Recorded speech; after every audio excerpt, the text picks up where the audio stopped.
सबको शुभ प्रभात। मेरा नाम श्रीदेवी है, तालावर मोती इंटरनेशनल स्कूल। बच्चों, कैसे हैं आप? कोविड-19 के इस समय में, लॉकडाउन के समय में हम घर में कैद हो चुके हैं, है ना? आज हम एक पाठ पढ़ेंगे। पाठ का नाम है बचपन। बसंत पुस्तक से पाठ दूसरा। पाठ का नाम क्या है? बचपन। बचपन माने चाइल्डहुड। आप भी छोटे बच्चे हैं, मैं भी छोटी आयु से बड़ी हो चुकी हूँ। बढ़ते बढ़ते हमारी वेशभूषा बदल जाती है और तौर तरीके भी बदल जाते हैं। हमारे ड्रेस अपीयरेंस भी बदल जाती है ना? इसी की तरह यहाँ पर आज एक व्यक्ति माने एक लेखिका अपने बारे में, स्वगत के बारे में संस्मरण की विधा में हमें यहाँ पर बता रही है।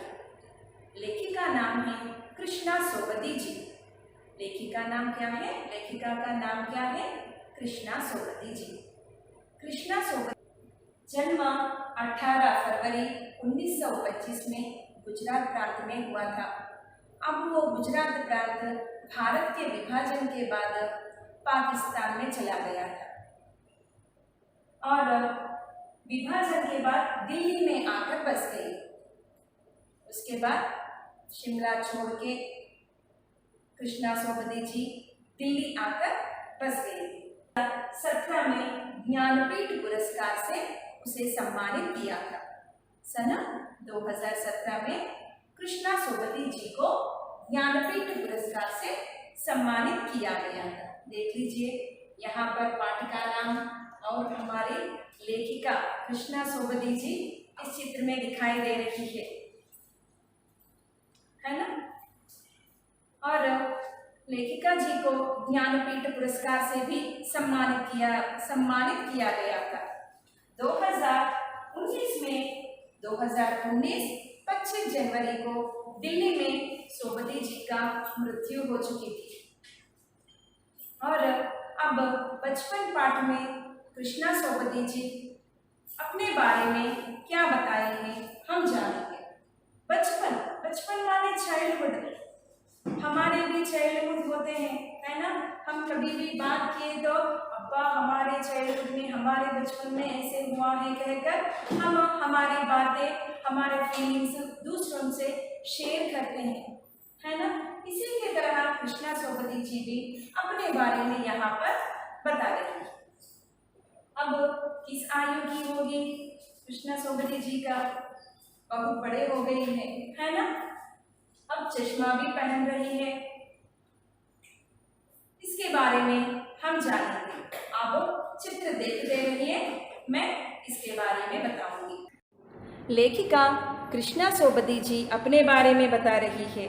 मैं तुमसे कुछ इतनी बड़ी हूँ कि तुम्हारी दादी भी हो सकती हूँ, तुम्हारी नानी भी हो सकती हूँ। दादी नानी माने ग्रैंडमदर, बड़ी बुआ भी, बड़ी मौसी भी।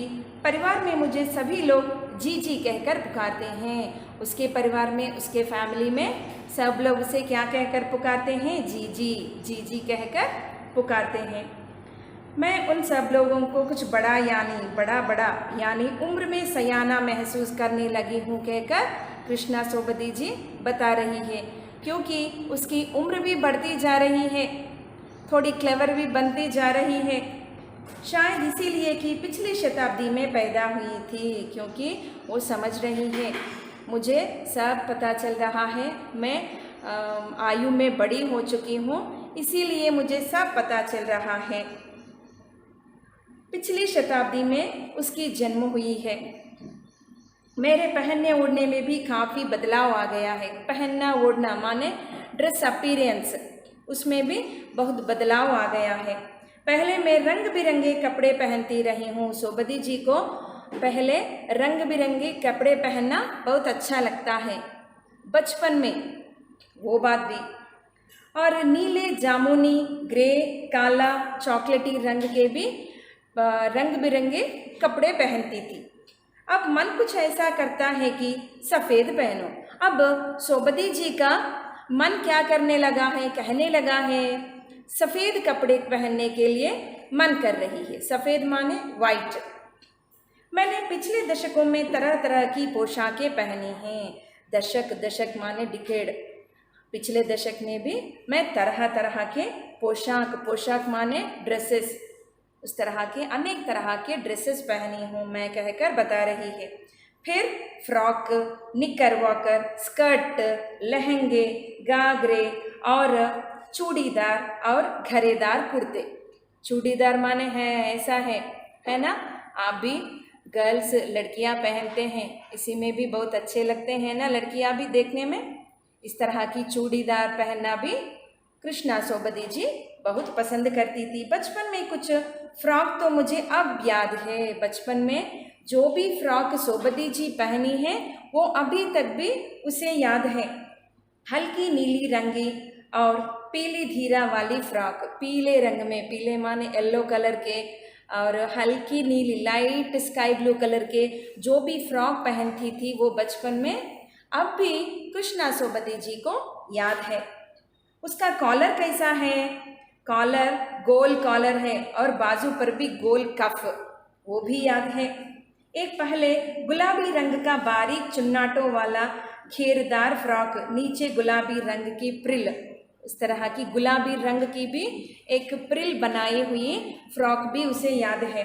उन दिनों फ्रॉक के ऊपर की अब जेब में रूमाल और बालों में इतराते रंग बिरंगे रिबन भी चलाते थे। इस तरह के रंग बिरंगे रिबन भी सोबती जी अपने बालों में पहनती थी।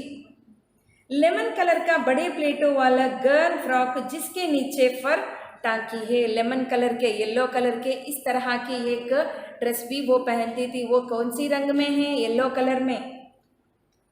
और उसके नीचे फर भी है। दो ट्यूनिक भी याद है, इसे क्या कहते हैं? अंदर की कोटी प्याजी, दूसरे ग्रे और उसके साथ सफ़ेद कोटी, इस तरह की ट्यूनिक भी पहनते थी। इसे स्टॉकिंग कहते हैं। इस तरह के स्टॉकिंग को शूज़ कहते हैं। ये स्टॉकिंग भी कृष्णा सोबती जी बचपन में पहनते थे। इसे क्या कहते हैं? स्टॉकिंग कहते हैं। और बचपन में हमें अपने मोजे खुद धोने पड़ते थे। सोबती जी बता रही है, हम बचपन में हमारे मोजे हम ही धोते थे, नौकरानी नहीं धोते थे। हमारे घर में उसे उस काम से मना ही है, इसीलिए हमारे बचपन में हम ही हमारे मोजे धोते थे। मोजे माने सॉक्स, शूज़ के अंदर जो भी सॉक्स हम पहनते हैं उसे मोजे कहते हैं। हर रविवार के दिन सोबती जी और उसके भाई उसे वॉश करते थे, उसे धोते थे। उसके बाद हम बच्चे इतवार की सुबह इसी में लगते थे। धो लेने के बाद अपने अपने जूते पॉलिश करके चमकाते थे। और ये उसके बाद शू भी पॉलिश करती थी। शू पॉलिश करने के बाद एक कपड़ा लेकर उसके ऊपर अच्छे से जूते चमकाती थी। जब जूते कपड़े या ब्रश से रगड़ते तो पॉलिश की चमक उभरने लगती है, इसीलिए शू पॉलिश करने के बाद एक क्लॉथ लेकर, एक कपड़ा से उस शू को उस शू के ऊपर चमकाती थी। और आज भी बूट पॉलिश करना उसे बहुत अच्छा लगता है। बता रही है, मुझे आज भी इस आयु में भी बूट पॉलिश करना, शू पॉलिश करना मुझे बहुत अच्छा लगता है, कहकर बता रही है। और अब नई नई किस्म की शू भी आ चुके हैं। नई किस्म माने नंबर ऑफ़ वैरायटीज़। आजकल शॉपिंग मॉल्स में, शॉप्स में नंबर ऑफ़ वैरायटीज़ शूज़ मिल रहे हैं ना, पर उस ज़माने में उतने ज़्यादा मैं नहीं देखी थी, कहकर सोबती जी बता रही है। कहना होगा कि यह पहले की ज़्यादा आरामदेह है। उस शूज़ से आराम मिलती थी। आराम माने जस्ट लाइक कंफर्टेबल। हमें जब नए जूते मिलते उसके साथ ही छालों के इलाज शुरू हो जाता। नए जूते, नए चप्पल पहनते समय पैरों के अंदर छाले लगता है। छाले माने ब्लिस्टर्स। इसीलिए वो क्या करती थी, लॉन्ग ड्राइव कहीं पर चले गए तो उस समय शू के अंदर, चप्पल के अंदर रुई लगा देती थी। रुई माने कॉटन के कारण वो चप्पलों के अंदर और शूज़ के अंदर, जूतों के अंदर कुछ चाले नहीं पड़ते थे, इसीलिए वो कभी प्रयाण करते समय चप्पल के अंदर रुई लगा देती थी। और हर शनिवार के दिन ऑलिव ऑयल, देख रहे हैं ना बच्चों यहाँ पर, ऑलिव ऑयल तेल भी पीती थी हर शनिवार के दिन, क्योंकि ये पीना सेहत के लिए बहुत अच्छा है।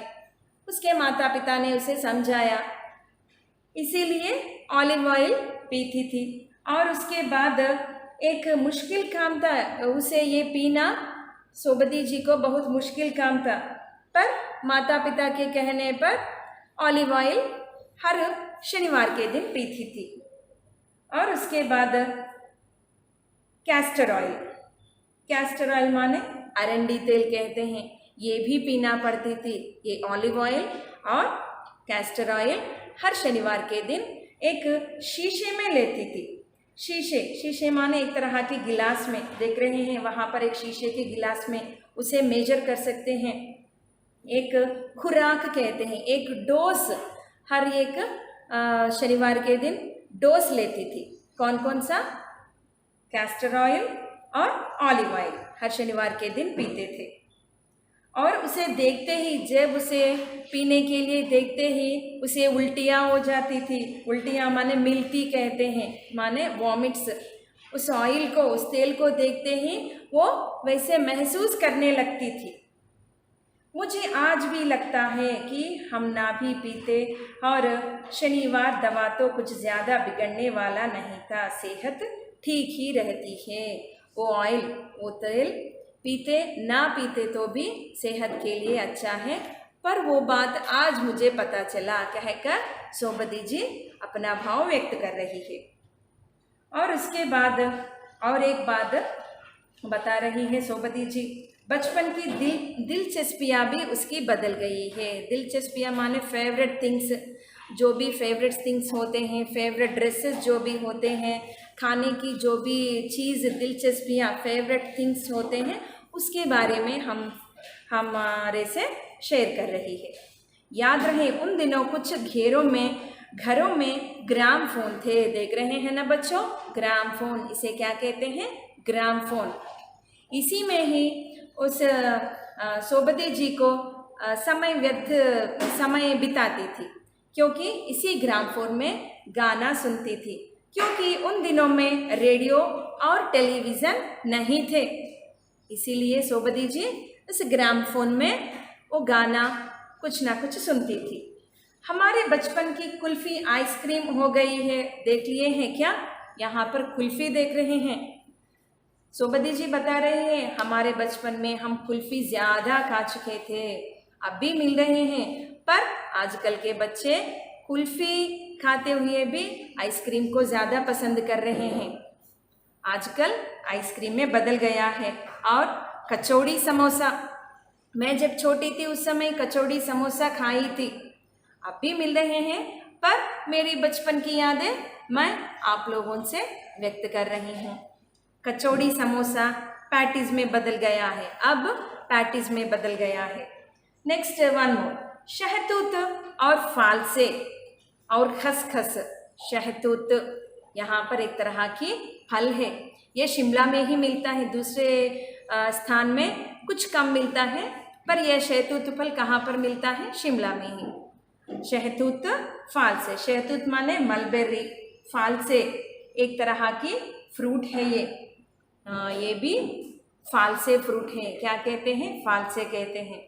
और ये खसखस है, खसखस माने पॉपी सीड्स।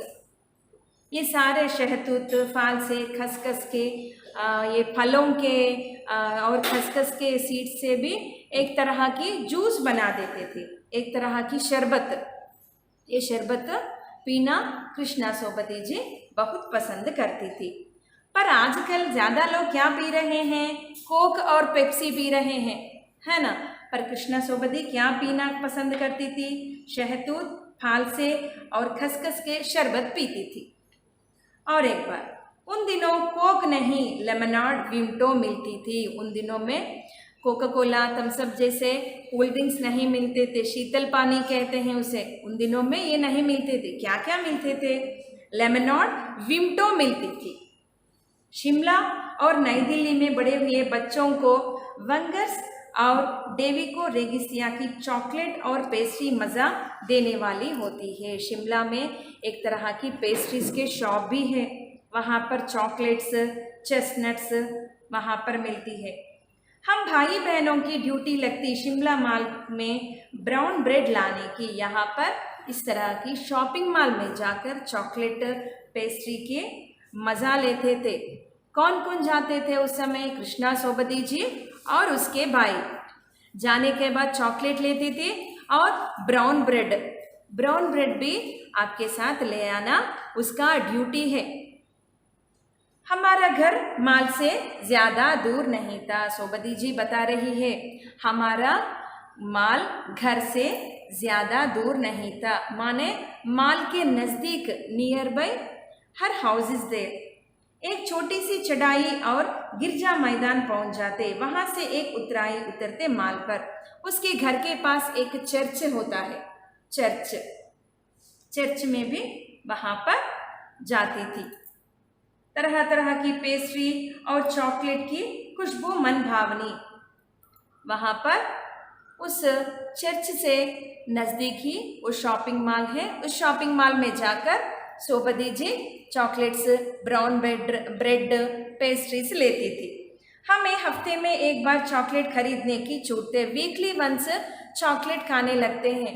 वो चॉकलेट शॉपिंग मॉल में सोबती जी नहीं खाती थी। घर में आने के बाद आराम से बैठकर अपने बिस्तर पर सो जाने के बाद वो चॉकलेट लेकर खाती थी, उसका स्वाद उड़ाती थी और खाने के बाद बिस्तर पर लेटती थी।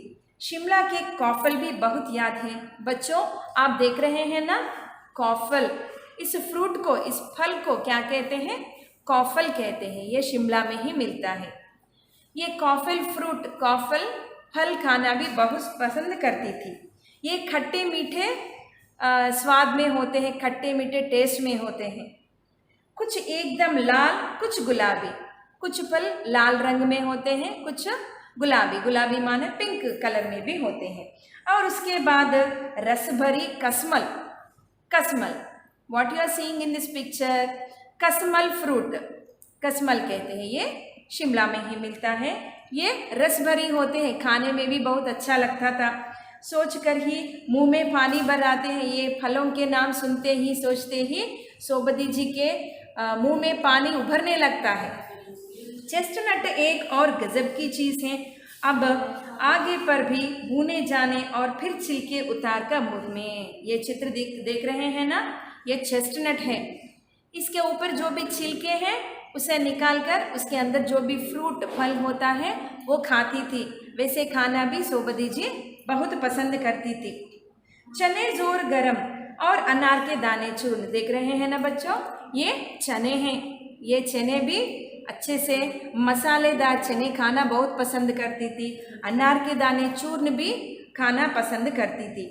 ये चने एक पुड़िया में, गरम पुड़िया में लेती थी। देख रहे हैं ना, ये कागज़ की बनाई हुई पुड़िया में, कोन के जैसे पुड़िया में वो गरम चने, मसालेदार चने खाना सोबती जी बहुत पसंद करती थी।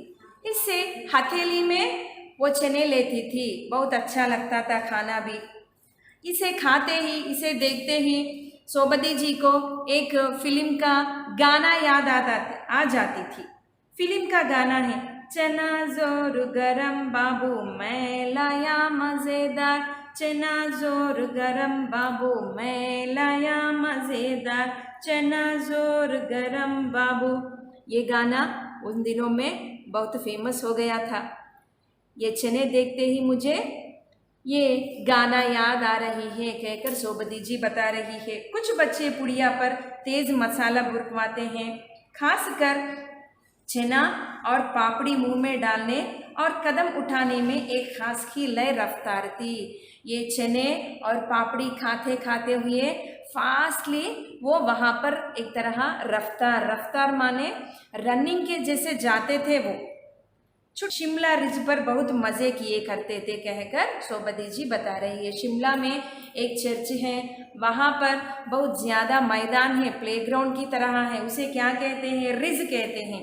वहाँ पर जाना भी बहुत पसंद करती थी।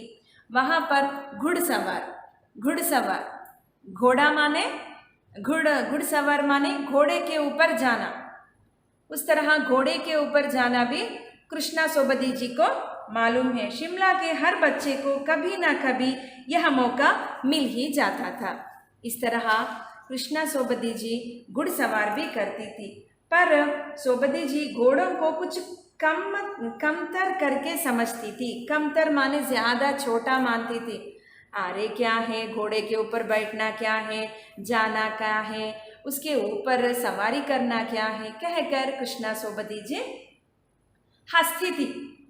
ननिहाल में घोड़े खूब हष्ट पुष्ट और खूबसूरत होते थे। कृष्णा सोबती जी के ननिहाल माने नानी के घर, ग्रैंड मदर हाउस, वहाँ पर भी सोबती जी जाती थी। वहाँ पर भी बहुत घोड़ों के ऊपर खूब हष्ट पुष्ट और खूबसूरत लगती थी, पर उसके बारे में कुछ भी नहीं बताया कृष्णा सोबती जी। और सामने आकाश पर सूर्यास्त हो रहा है। सूर्यास्त माने सूर्य छिप जाता है, सायंकाल हो जाती है, इवनिंग के समय है, उस तरह वर्णन कर रही है सोबती जी। गुलाबी सुनहरी धारियाँ, गुलाबी माने पिंकिश, सुनहरी माने गोल्डन कलर, इस तरह के पिंकिश गोल्डन कलर के एक तरह की लाइंस, धारियाँ कहते हैं उसे, वो कहाँ पर दिखाई दे रहे हैं, नीले आकाश में, स्काई में। वो स्काई कौन से रंग में है, नीले हैं। उस आकाश में गुलाबी और सुनहरी धारियाँ दिखाई देती है। दूर दूर पहले पहाड़ों के मुखड़े गहराने लगे और देखते देखते पत्तियाँ टिनटिना लगी हैं। वहाँ पर मैदान में इस तरह के वातावरण दिखाई देती है। कृष्णा सोबती जी बता रही है। रिज पर की रौनक माने एक तरह की ब्यूटीनेस, वहाँ पर रिज पर उस तरह की ब्यूटीनेस दिखाई देती थी। स्कॉटलैंड पॉइंट का भी भीड़ से उभरता कोलाहल, यहाँ पर शिमला में एक शॉपिंग मॉल की तरह स्कॉटलैंड पॉइंट है, उसे क्या कहते हैं, स्कॉटलैंड पॉइंट कहते हैं उसे। वहाँ बहुत अच्छा लगता था। एक बार वहाँ पर गई थी सोबती जी। सामने उन दिनों में स्कॉटलैंड पॉइंट में एक दुकान हुआ करती थी। दुकान माने शॉप। उस दुकान में, उस शॉप में एक ट्रेन की मॉडल रहती थी। ट्रेन यहाँ पर देख रहे हैं ना, एक ट्रेन, उस ट्रेन की मॉडल है। उस ट्रेन का नाम है शिमला कालका ट्रेन। ट्रेन का नाम क्या है, शिमला कालका ट्रेन। वह यह ट्रेन बहुत तेज रफ्तार से चली जाती है। इस ट्रेन का नाम क्या है, शिमला कालका ट्रेन कहते हैं। इस शिमला कालका ट्रेन का मॉडल पीस कहाँ पर है, उसी शॉपिंग मॉल में, स्कॉटलैंड पॉइंट में एक शॉपिंग मॉल में मॉडल बना के होती थी। इसकी पटरियाँ, कौन सी पटरियाँ, ट्रेन की ये पटरियाँ, नीचे जो भी पटरियाँ होते हैं उसके पटरियाँ भी बनाई हुई हैं। पटरियाँ माने ट्रैक्स। और खड़ी छोटे छोटे डिब्बे वाली ट्रेन, खड़ी डिब्बे भी दिखाई देती थी। एक और लालटेन माने एक तरह की लाइट। ये सारे ट्रेन, ट्रैक्स, लाइट, बॉक्सेस कहाँ पर है, उस शॉपिंग मॉल में एक मॉडल पीस की तरह वहाँ पर शोकेस में रखा गया था। वहाँ पर छत वाला स्टेशन और सामने सिग्नल देता खंबा, थोड़ी थोड़ी दूर पर बनी सुरंगे। और एक भी है सुरंगे माने टनल्स कहते हैं। उस तरह के टनल्स भी वहाँ पर मॉडल बना के रखा गया था, क्योंकि शिमला ट्रेन बहुत तेज़ रफ्तार से जाती थी। इस तरह शिमला ट्रेन का वहाँ पर मॉडल बना गया था। शिमला ट्रेन का नाम क्या है, शिमला कालका ट्रेन। और उसके बाद वह गाड़ी बहुत तेज़ रफ्तार से जाती थी। उसके बाद ट्रेन के नाम बता रही है कृष्णा सोबती जी। ट्रेन के बाद हवाई जहाज माने एरोप्लेन। हवाई जहाज भी देखना बहुत पसंद करती थी कृष्णा सोबती जी। दिल्ली में जब भी उनकी आवाज़ आती, बच्चे उन्हें देखने बाहर दौड़ते। दिल्ली में जब उसकी हवाई जहाज़ की आवाज़ आती थी, कृष्णा सोबती जी ही नहीं और कुछ बच्चे घर में जो भी होते हैं वो बाहर आ जाकर देखते थे। उस हवाई जहाज को देखते समय बच्चे क्या महसूस करते थे? भारी भरकम पक्षी उड़ा जा रहा है पंख फैलाकर, कहकर बच्चे मजाक उड़ाएंगे उस पर। यह देखो वह देखो गायब हो गए हैं, कहकर बच्चे उस हवाई जहाज को देखते ही हंसते हुए बाहर आ जाते हैं। उसकी स्पीड ही इतनी तेज़ लगती है। गाड़ी के मॉडल वाली दुकान के साथ और एक शॉप भी है वहाँ पर एक चश्मा का दुकान था। चश्मा का दुकान बना हुआ था। वहाँ आंखों के डॉक्टर अंग्रेज थे। शुरू में चश्मा लगाकर बहुत बड़ा अड़पड़ा लगा था। कृष्णा सोबती जी चश्मा भी पहनती थी। उस चश्मे के बारे में आसपास के लोग कहते थे, अटपटा लगा, छोटे बड़े मेरे चेहरे की ओर देखते हैं और आंखों में कुछ तकलीफ है, कहकर कुछ लोग कृष्णा सोबती जी से कहते हैं। और उस समय अटपटाने लगी थी। अटपटाने माने सोबती जी को अच्छा नहीं लगता था, पर डॉक्टर प्रिफेयर करने के बाद उसने चश्मा पहनना शुरू किया।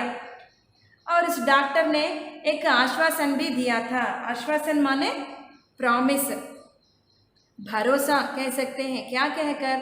तुम अच्छे से हर रोज़ ये चश्मा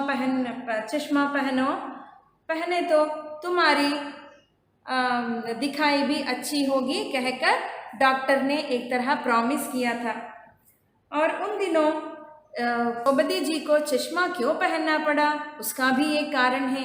अंधेरे में, सायंकाल समय में और अंधेरे में बैठकर सोबती जी पुस्तक पढ़ने लगती थी। इसीलिए वो जब चश्मा पहनती थी, उसके चचेरे भाई उसे चिढ़ाते थे।